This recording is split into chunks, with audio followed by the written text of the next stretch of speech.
जय हिंद friends, welcome back to channel. स्वागत है एक बार फिर से आपके अपने इस यूट्यूब चैनल पर। कैसे हो आप सब? आई होप आप सभी स्वस्थ होंगे, अच्छे होंगे और आपकी पढ़ाई भी अच्छी चल रही होगी। जैसा कि आप लोगों ने थंबनेल में देखा होगा, ये पार्ट 7 है। इसके पहले पार्ट 6 ऑलरेडी अपलोड हो चुके हैं, जिसपे हम लोगों ने 120 नंबर तक क्वेश्चन कवर किए थे। ठीक, ये SSC MTS 2022 के वो प्रश्न हैं विश्व तथा भारत के भूगोल से रिलेटेड, जो आपके SSC MTS में आए थे, यानी प्रीवियस ईयर क्वेश्चन। देखते हैं पहला क्वेश्चन क्या लिखा हुआ है। लिखा है, किस बल के कारण पवनें उत्तरी गोलार्ध में दाहिनी ओर तथा दक्षिणी गोलार्ध में बाईं ओर विक्षेपित होती हैं। कह रहा है यानी वो कौन सा बल है, जो आपको ऑप्शन दिए गए हैं। कह रहा है किस बल के कारण जो पवनें हैं, यानी जो हवा है आपकी, यानी जो वायु है आपकी, उत्तरी गोलार्ध में दाहिनी ओर तथा दक्षिणी गोलार्ध में बाईं ओर विक्षेपित होती। पहला लिखा है कोरियालिस बल, फिर लिखा है चुंबकीय बल, और फिर लिखा है गुरुत्वाकर्षण बल, फिर लिखा है घर्षण बल। तो आप लोग समझ रहे होंगे, चुंबकीय बल, घर्षण बल और गुरुत्वाकर्षण बल, ये तीनों आपके साइंस से रिलेटेड है, यानी फिजिक्स से रिलेटेड है। एक ही आपको अजीब सा दिख रहा होगा, यानी कोरियालिस बल। तो यही ए ऑप्शन इसका सही हो जाएगा।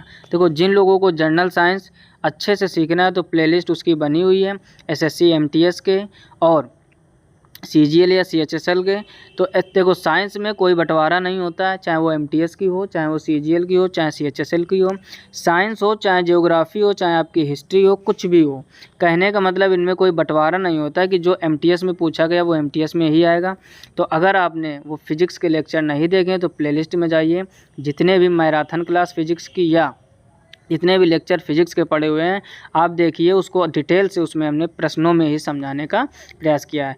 अब देखो, जैसे यहाँ पर लिखा है चुंबकीय बल, तो आपने 12th में पढ़ा होगा। मैग्नेटिक फील्ड जिसको बोलते हैं, चुंबकीय क्षेत्र, चैप्टर 7 जो है आपका गतिमान आवेश तथा चुंबकीय क्षेत्र, आप ढंग से पढ़े होंगे। उसमें सब चुंबकीय बल है, चुंबकीय क्षेत्र के ही बारे में चर्चा। फर्स्ट ईयर में आपने घर्षण बल के बारे में सीखा होगा, और गुरुत्वाकर्षण को भी फर्स्ट ईयर में Fg इक्वल होता है Gm1m2, आपने पढ़ा होगा। Fg इक्वल Gm1m2/r², ये होता है गुरुत्वाकर्षण बल। ठीक, तो ये तीनों आपके साइंस से रिलेटेड है।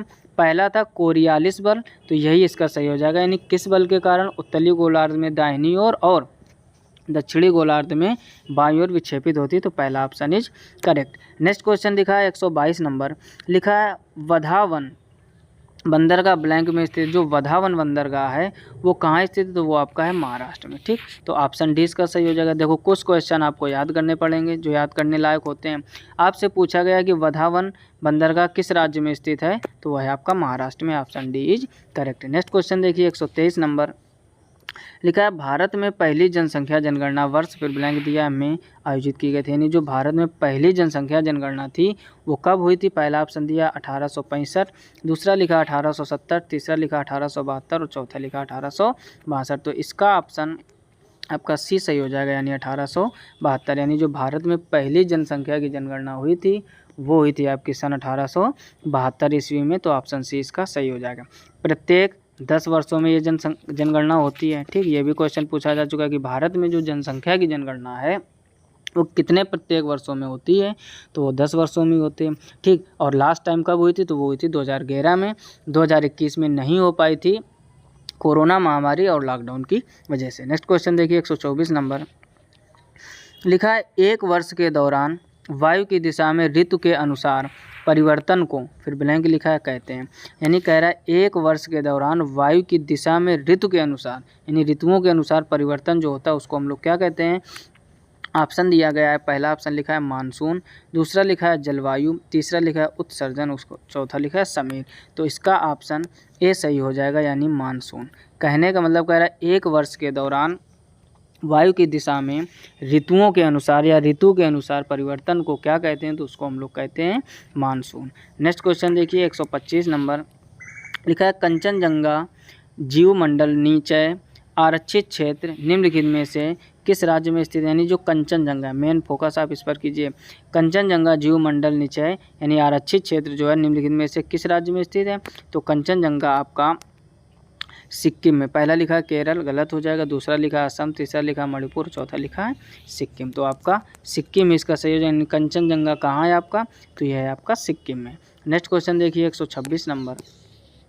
लिखा है कुइपर बेल्ट, फिर ब्लैंक दिया है कि कक्षा के ठीक, फिर लिखा है बाहर मौजूद बर्फ़ की चट्टानों और धूल के पिंडों का एक छल्ला है। फिर से समझ लीजिए, लिखा है कुइपर जो बेल्ट है वो ब्लैंक कर दिया है कि कक्षा के ठीक बाहर मौजूद बर्फ़ की चट्टानों और धूल के पिंडों का एक छल्ला है। तो इसका ऑप्शन देखते हैं, पहला क्या लिखा हुआ है, शनि गलत हो जाएगा। फिर लिखा है बृहस्पति, फिर लिखा है नेपच्यून, तो नेपच्यून ये ऑप्शन इसका सही हो जाएगा और चौथा भी गलत हो जाएगा। कहने का मतलब समझो, जो कुइपर बेल्ट है वो नेपच्यून की कक्षा के ठीक बाहर मौजूद बर्फ़ की चट्टानों और धूल के पिंडों का एक छल्ला है, तो इसका ऑप्शन नेपच्यून सही हो जाएगा। नेक्स्ट क्वेश्चन देखिए 127 नंबर, लिखा है हिमालय पर्वत श्रृंखला, फिर ब्लैंक दिया का एक प्रकार है। यानी जो हिमालय पर्वत श्रृंखला है वो किस प्रकार का एक प्रकार है। पहला लिखा है अवशिष्ट पर्वत, फिर लिखा है संचित पर्वत, फिर लिखा है वलित पर्वत और फिर लिखा है भ्रंशोत्थ पर्वत। तो इसका ऑप्शन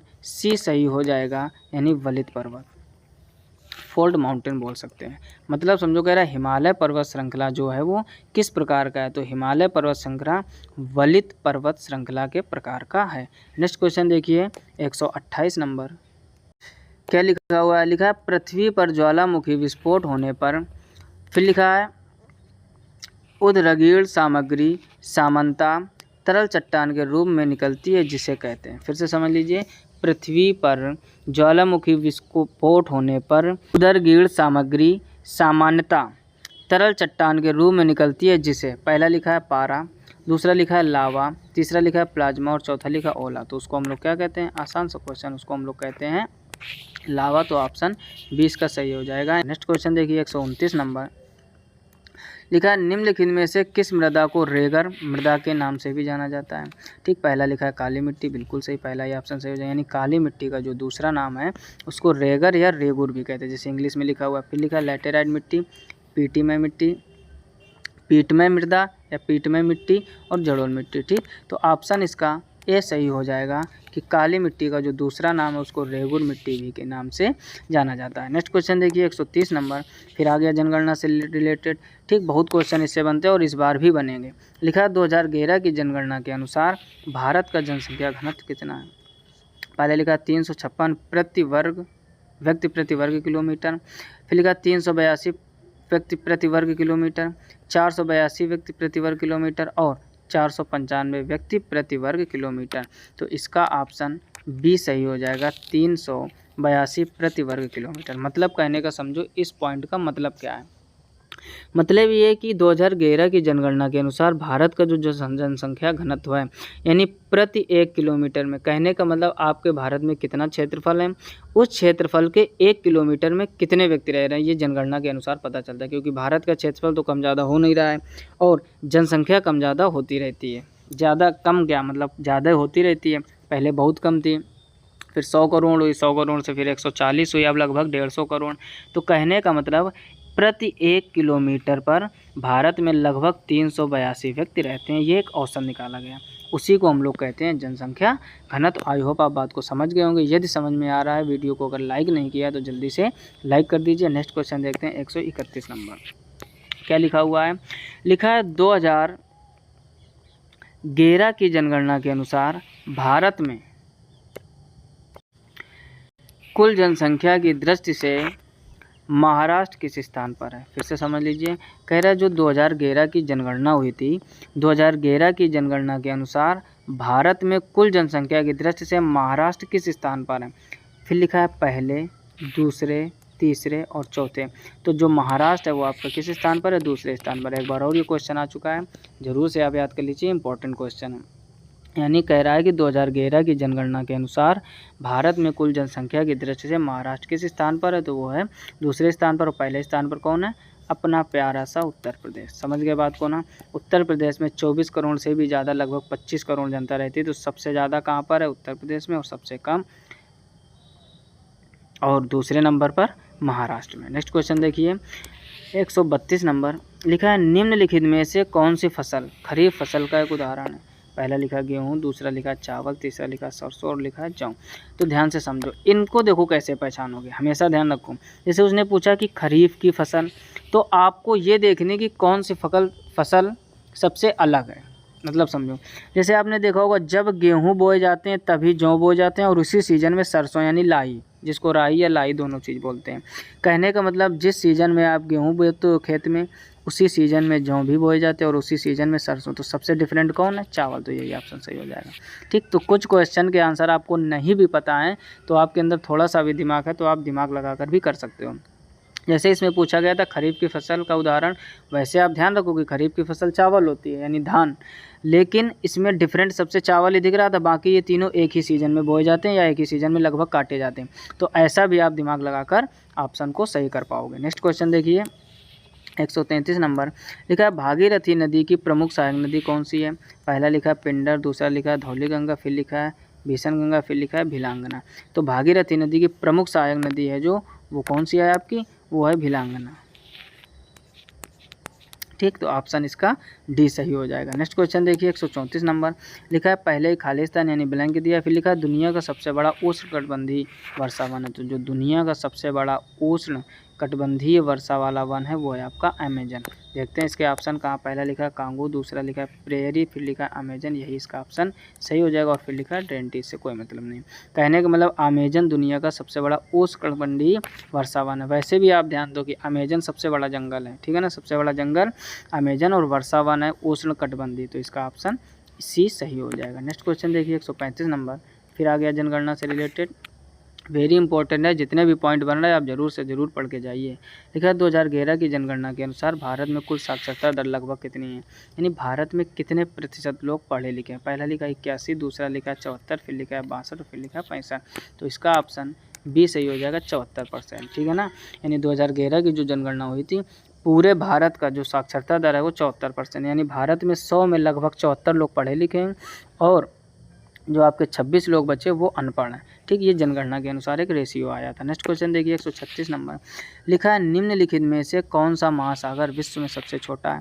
पहला लिखा आर्कटिक महासागर, फिर लिखा हिंद महासागर, फिर लिखा प्रशांत महासागर, फिर लिखा अटलांटिक। तो अकॉर्डिंग टू ऑप्शन सबसे छोटा जो हो जाएगा वो है आपका आर्कटिक महासागर। समझ गए बात को? कहने का मतलब सबसे छोटा महासागर विश्व में कौन सा है? तो वो हो जाएगा आपका आर्कटिक महासागर। Option A is correct. Next question देखिए 137 नंबर लिखा है 2011 की जनगणना के अनुसार भारत के किस राज्य की जनसंख्या सबसे कम है? तो किस राज्य में सबसे कम लोग रहते हैं? तो वो उसका ऑप्शन सही हो जाएगा सिक्किम। राज्य भी छोटा है तो लोग भी सबसे कम रहेंगे वहाँ पर। समझ गए ना बात को? एक और आपका छोटा राज्य है जिसको हम लोग गोवा कहते हैं, लेकिन दोनों की तुलना अगर की जाए या पूरे भारत के राज्यों में से 2011 की जो जनगणना हुई थी उसके अनुसार भारत की किस राज्य की जनसंख्या सबसे कम है? तो वो हो जाएगा आपका सिक्किम। सिक्किम कहाँ पर है? तो ये भूटान और नेपाल के बीचों बीच में। आई होप आप बात को समझ गए होंगे। पिछला लेक्चर आप देखिए, उसमें हमने सिक्किम, भूटान कहाँ है, बांग्लादेश कहाँ है, नेपाल कहाँ है, पाकिस्तान कहाँ, अफगानिस्तान का, भारत के जितने भी पड़ोसी देश हैं मैप बना के बताया। तो इसके पहले वाला लेक्चर आप देख लीजिए, आपको सिक्किम भी कंफर्म हो जाएगा। नेक्स्ट क्वेश्चन देखिए 138 नंबर लिखा है किस प्रकार की कृषि कृषक परिवार की आवश्यकताओं को पूरा करने के लिए की जाती है? ध्यान से पढ़िए क्वेश्चन को, बढ़िया क्वेश्चन है और सरल भी है। कह रहा है किस प्रकार की कृषि कृषक परिवार की आवश्यकताओं को पूरा करने के लिए की जाती है? पहला लिखा वाणिज्यिक कृषि, फिर लिखा मत्स्य पालन, फिर लिखा रेशम उत्पन्न, फिर लिखा निर्वाह कृषि। ठीक, नाम से ही समझ जाइए आप, निर्वाह कहते हैं जीवन का निर्वाह कर रहे हैं, जीवन यापन चल रहा है।